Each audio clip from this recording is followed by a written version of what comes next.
Donc nous voilà donc au rucher sur le col du Lautaret.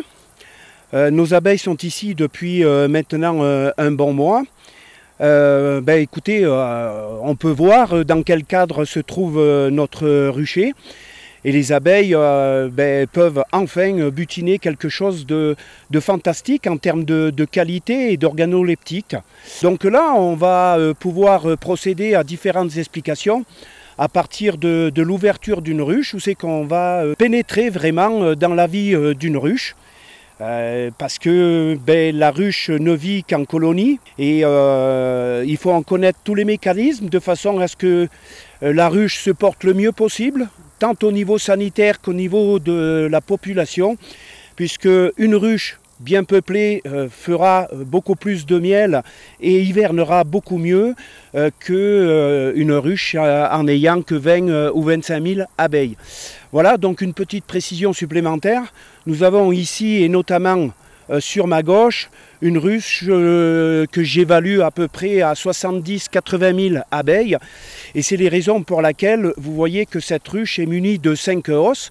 Et nous vérifierons tout à l'heure si la 5e hausse a été remplie.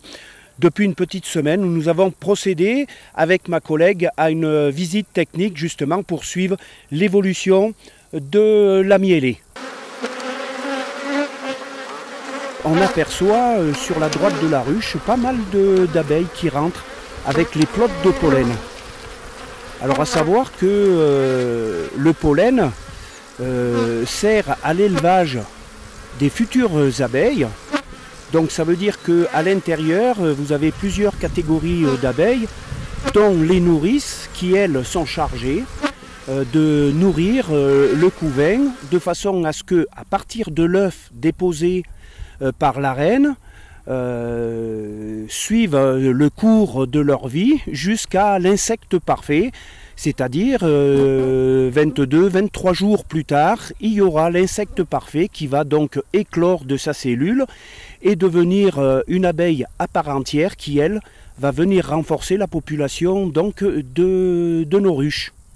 C'est l'exemple vraiment d'une belle ruche qui se développe parfaitement, avec les abeilles nourricières qui couvent donc le couvain. En l'occurrence, le couvain, c'est, voilà, vous avez les réserves de miel. Et toutes les futures abeilles sont dans ces parties marron. Et on aperçoit les petites taches blanches. Ce sont les larves. Et autrement dit, futures abeilles. Alors là, c'est bien de montrer, ça c'est une toute jeune abeille qui vient de naître. Voilà, ça.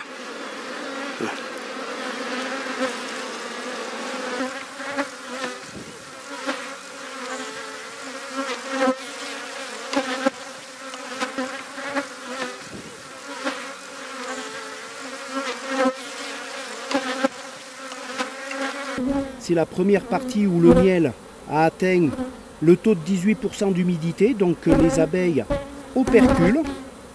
Et ici, elles continuent de rajouter donc, du nectar qui est frais et qui, lui, doit encore attendre, de par l'évaporation que font les abeilles, dans ce qu'on s'est rendu compte tout à l'heure, où c'est qu'on voyait les abeilles, d'abord une pour maintenir une température, mais en même temps pour faire évaporer le trop plein d'eau du nectar.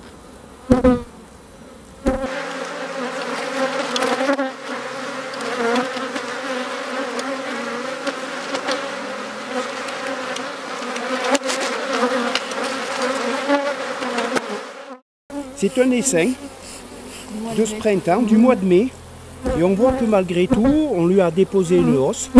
Cette ruche était avec un développement assez exceptionnel, et on lui a déposé la hausse. Alors, on va regarder en même temps si ça a ramassé un peu. Et il doit y avoir, voilà, on aperçoit un peu de nectar qui brille.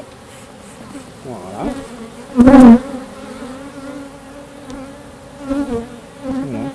On voit bien du nectar au soleil, ça brille. Donc ça veut dire que malgré tout, ça mielle encore. Quand on parle de mieler, nous, dans le jargon apiculteur, on dit ça mielle. Voilà. Et on en a l'exemple ici. Voilà. Alors que ça, c'est un essaim Et donc il a la bonne population pour faire peut-être, si ça continue, il pourra faire peut-être une petite hausse.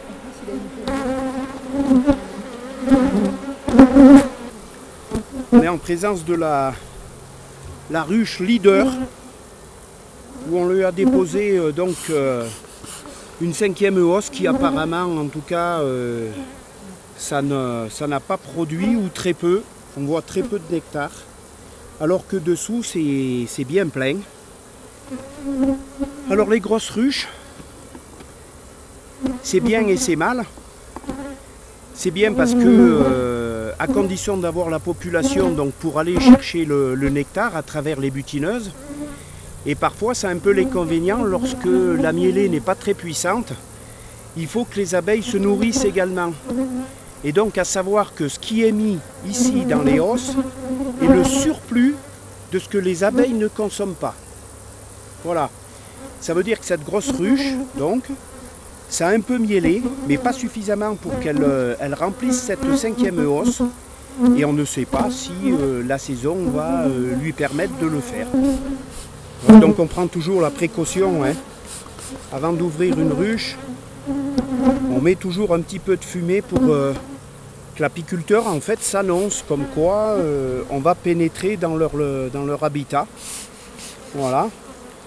Et voilà une ruche qu'on a mis la hausse le 4 juillet et qui, ma foi, travaille. Voilà le miel frais là. Voilà, là elles élargissent. Donc le miel. C'est dommage qu'on ne puisse pas mettre la main. Ouais, ouais. Voilà.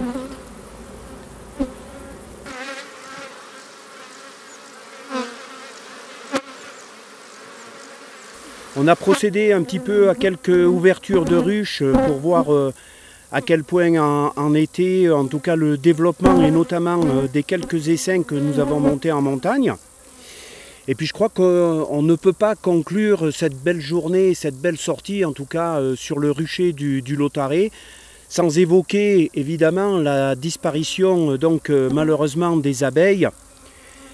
Et vous comprendrez les raisons pour lesquelles, en tout cas, à l'aide de Marie-Odile, qui dès le premier jour, en tout cas, elle a adhéré immédiatement à ce qu'elle soit proche des ruches. Voilà, elle a été séduite immédiatement par l'abeille et l'apiculture. Et nous pouvons constater, en tout cas chaque année, parfois malheureusement, les quelques difficultés qu'on a pour obtenir un développement le plus harmonieux possible avec nos abeilles. Et je ne cacherai pas que depuis maintenant 36-37 ans que je suis apiculteur amateur, je peux aujourd'hui affirmer que depuis maintenant une bonne dizaine d'années, les conditions sont un peu plus compliquées pour nous, même si, y compris, on est dans un site absolument merveilleux pour notamment nos abeilles. Et c'est les raisons aussi pour lesquelles, je me permets de le rajouter, je ne fais pas de transhumance sur le colza ou d'autres monocultures, où c'est qu'on retrouve malheureusement un peu trop d'épandage de pesticides. Et moi je privilégie en tout cas la santé des abeilles. Et voilà pourquoi aujourd'hui nous transhumons depuis de nombreuses années d'ailleurs sur le col du Lautaret, où c'est que nos abeilles, on les retrouve en parfaite santé, puisqu'elles ne sont pas victimes dans un cadre pareil, et fort heureusement, d'épandage de pesticides. Tout le monde sait aujourd'hui que l'ensemble des pesticides et des herbicides sont nocifs pour la santé de nos abeilles et par conséquent de l'homme.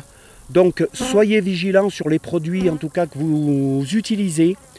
Ne les utilisez plus, ne les utilisez surtout plus jamais, de façon à permettre à nos abeilles de vivre de leur pleine santé et de mourir en bonne santé, puisque à savoir aujourd'hui que les abeilles, quand elles deviennent butineuses, leur durée de vie, de par le travail ardu qu'elles nous fournissent, ne vivent que 3 semaines.